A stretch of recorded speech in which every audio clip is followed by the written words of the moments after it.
Good morning students. आज से हम एक नया टॉपिक स्टार्ट कर रहे हैं, सी लैंग्वेज। ठीक है, तो नोटपैड में ओपन करता हूं।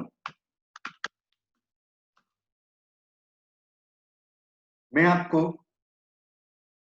सी लैंग्वेज स्टार्ट करने से पहले इसमें यह बताऊंगा कि हम लैंग्वेज किसे कहते हैं। What is a language?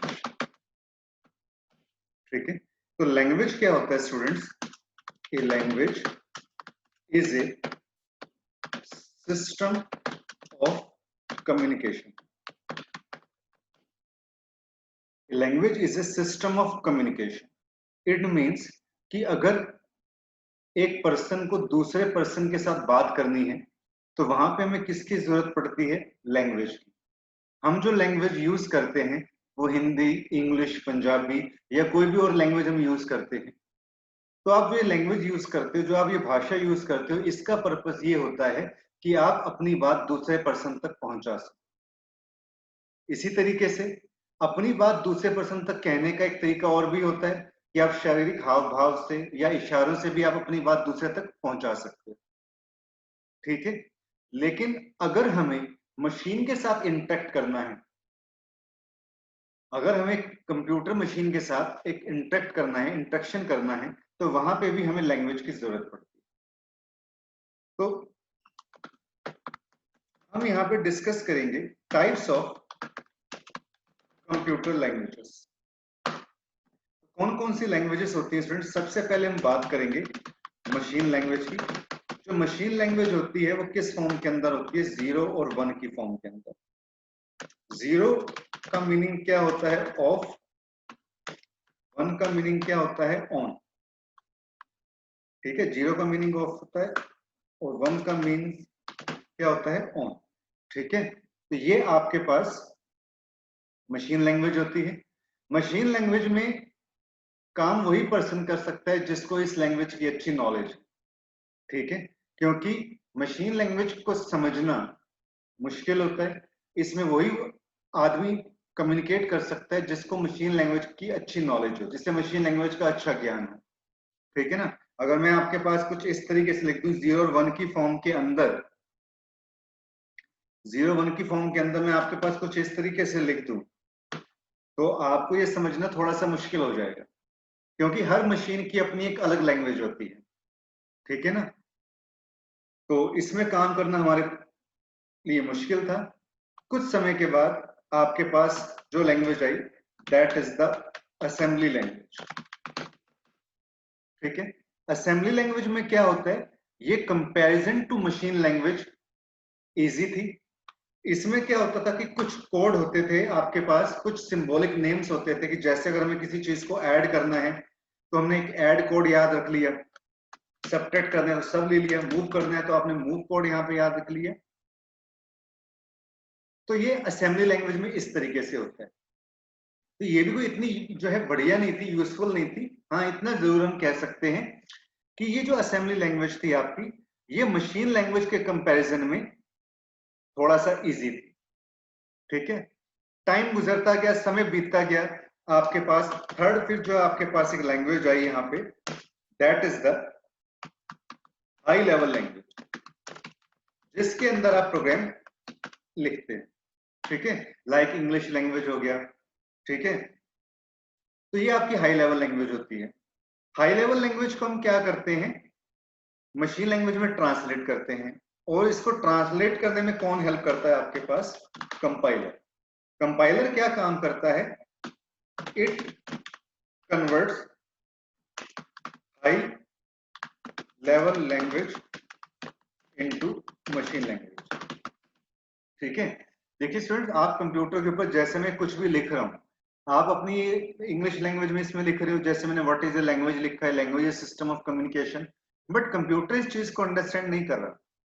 ठीक है, एक कंप्यूटर के अंदर एक सॉफ्टवेयर होता है जो क्या करता है, इस लैंग्वेज को मशीन लैंग्वेज में ट्रांसलेट करता है ताकि कंप्यूटर हमारी बात को समझ सके। ओके, तो ये 3 टाइप्स की आपके पास लैंग्वेजेस होती हैं, मशीन लैंग्वेज, असेंबली लैंग्वेज और high level language. Machine language को आप स्टूडेंट लो लेवल लैंग्वेज भी आप कह सकते हो। ठीक है। और जो आपके पास असेंबली लैंग्वेज होती है, असेंबली लैंग्वेज को आप मिडिल लेवल लैंग्वेज भी आप इसे कह सकते हो, और हाई लेवल लैंग्वेज तो आपके पास है ही, ठीक है। तो आपको ये लैंग्वेज का कंसेप्ट समझ में आया। तो लैंग्वेज का पर्पस क्या होता है student? I repeat, a language is a system of communication, कि अगर आपको किसी के साथ इंटरेक्ट करना है तो वहां पे हम लैंग्वेज यूज करते हैं, एक भाषा का आप यूज करते हो, भाषा का प्रयोग करते हो। वो भाषा जो हम इंग्लिश या हिंदी इस फॉर्म के अंदर हम यूज करते हैं ताकि हम अपनी बात आप जो है दूसरे पर्सन तक पहुंचा सकें, ठीक है। अपनी बात दूसरे पर्सन तक पहुंचाने के लिए भाषा के साथ साथ आप उसको इशारों में भी बात करते हो। तो हमारा मोटिव सिर्फ इतना ही होता है कि एक पर्सन अपनी बात दूसरे पर्सन तक कह सके, दूसरा पर्सन उसकी बात को समझ सके। लेकिन अगर हम एक मशीन के साथ इंटरेक्ट करना है, मशीन के साथ हमें बात करनी है, तो वहां पे भी हम लैंग्वेज का यूज करते हैं। तो हम 3 टाइप्स के अंदर लैंग्वेजेस को डिवाइड करते हैं। सबसे पहले जैसे मैंने आपको बताया machine language, that is the low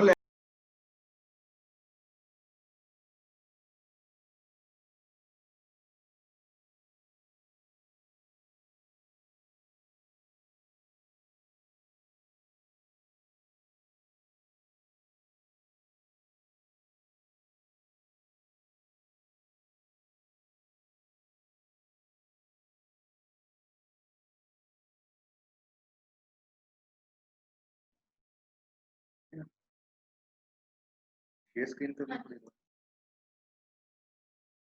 तो सेकंड जो आपके पास आती है वो असेंबली लैंग्वेज आती है, जिसको हम मिडिल लेवल लैंग्वेज भी बोलते हैं। ये कंपैरिजन टू मशीन लैंग्वेज क्या होती है, थोड़ी इजी होती है। इसमें कुछ निमोनिक्स होते हैं आपके पास, इनको हम बोलते हैं निमोनिक्स, लाइक ऐड, जैसे मैंने अभी आपको बताया, ऐड हो गया, सब हो गया आपके पास, मूव हो गया, ठीक है ना। फिर आपके पास आता है हाई लेवल लैंग्वेज, जिसमें कंपाइलर होता है। कंपाइलर क्या काम करता है? ये हाई लेवल लैंग्वेज को किस में कन्वर्ट करेगा? मशीन लैंग्वेज में, ताकि मशीन आपकी बात को समझ सके। आई होप कि ये लेक्चर आपको समझ में आया होगा, लैंग्वेज का कंसेप्ट आपको समझ में आया होगा, ठीक है। और लैंग्वेजेस हम यूज किस लिए करते हैं student?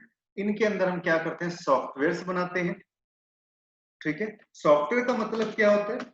Software is a collection of programs, जिसके अंदर कई सारे प्रोग्राम्स को मिलकर आपका क्या बनता है? एक सॉफ्टवेयर बनता है। और प्रोग्राम को हम क्या बोलते हैं? Program is a sequence of instruction.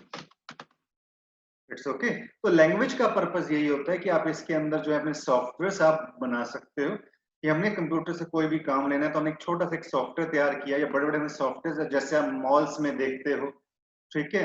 आप क्या कहते हैं, बैंक्स के अंदर सॉफ्टवेयर देखते हो। तो सॉफ्टवेयर को बनाने के लिए इन लैंग्वेजेस की हमें जरूरत पड़ती।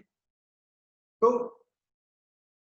अगले वीडियो के अंदर मैं आपको स्टार्ट करवाऊंगा सी लैंग्वेज से, जिसको हम पूरा डिटेल के अंदर डिस्कस करेंगे। इस वीडियो के अंदर केवल इतना ही।